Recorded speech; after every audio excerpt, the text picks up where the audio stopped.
Lenanaknao fontamnao tenanty tsy niatsara velatsy hitanao izy fa tena dy tena ilikiliky ao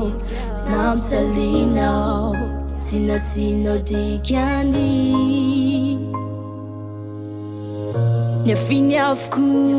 na de tena nadrary satria mino izy fa mbola iovianao indray androany sady menatrany vavambahoaka izy ka naleny niatra niafina mangidy aza no nienany taminao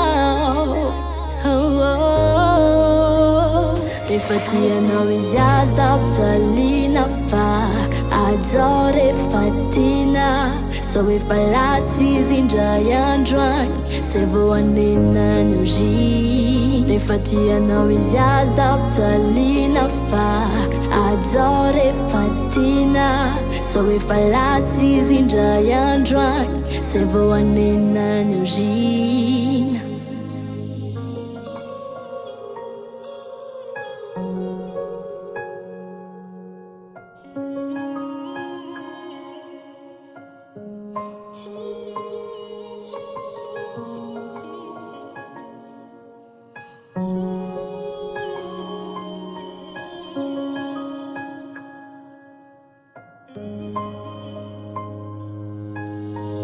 tsy nitsatra izy isan'andro ny nanambitamby nomeny anao avoko